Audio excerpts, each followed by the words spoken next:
Thank you very much, Brother Sheikh Abdul Mohsen Jamil. There is one announcement that brothers, they asked me to have this and share it with you. The gentleman Richard Falk, the UN Special Reporter on Human Rights in the Palestinian Territories, Princeton Professor of International Law and author of 50 books, will on Sunday, September 27 at 2 p.m. at U of T Healthcare Center, Auditorium Room 610, has a program. So we would like to invite everybody to this program.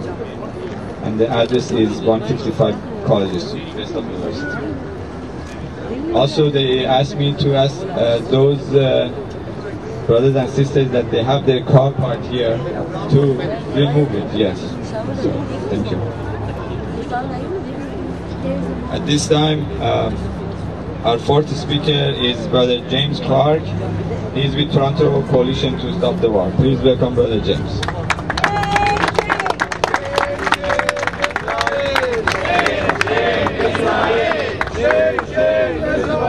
Shem Shem Israel. Shem Shem Israel. Shem Shem Israel. Assalamu alaikum. Ramadan Mubarak, Eid Mubarak. Thank you, brothers and sisters. On behalf of the Toronto Coalition to Stop the War, I'm pleased to bring you greetings of solidarity and support. To let you know on behalf of the more than 80 labor, student, faith, community organizations from all across the GTA, we're pleased to be here in solidarity with you today.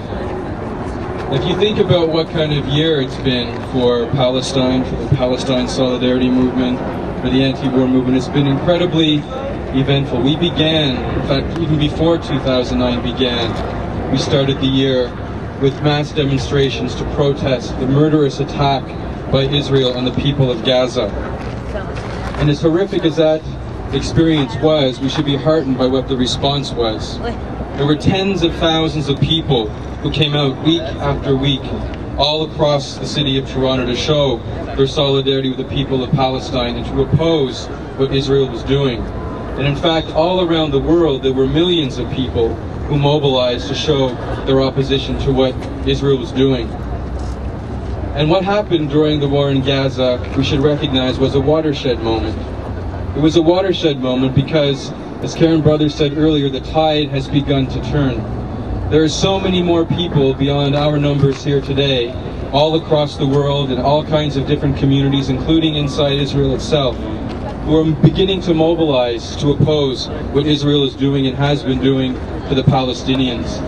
There are millions of people around the world who are beginning to join the Palestine Solidarity Movement because they can see that there is a decades-long of injustice, of occupation, and of terror against the Palestinian people, and that the world will no longer sit by in silence and allow that to happen. We need to recognize that since the war in Gaza, there are so many more people who are mobilizing to be part of the Palestine Solidarity Movement. And in fact, this event, Quds Day, which used to be one of a few events in the calendar for Palestine, now has to compete with so many others because people we don't even know are mobilizing to show their support for Palestine.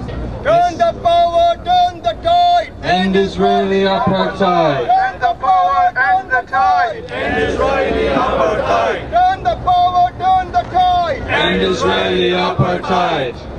You think about what the response was in the last couple of weeks to the Toronto Declaration. I'm sure all of you by now know what the Toronto Declaration is. It's a letter of support calling for solidarity with the Palestinian people that was initiated by some very courageous and brave journalists, filmmakers, activists, people who have been working in solidarity with Palestine.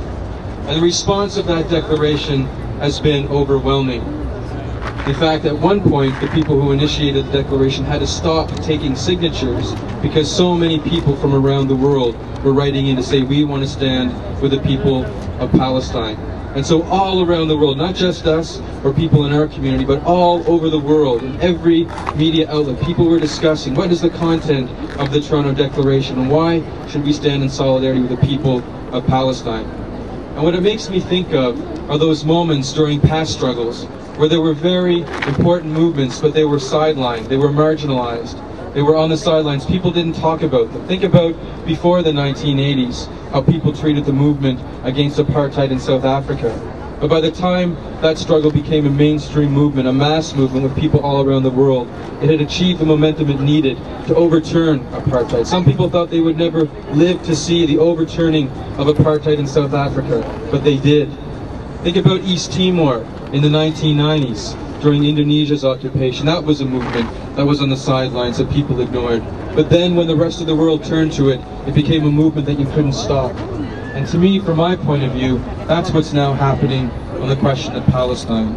It's not just a movement of Palestinians or of Arabs or of Muslims. It includes people from the Jewish community. In fact, there are Jewish brothers and sisters who are here with us today who have been showing support throughout this struggle. There are people from the Christian community who've been showing their support. People in the trade union movement.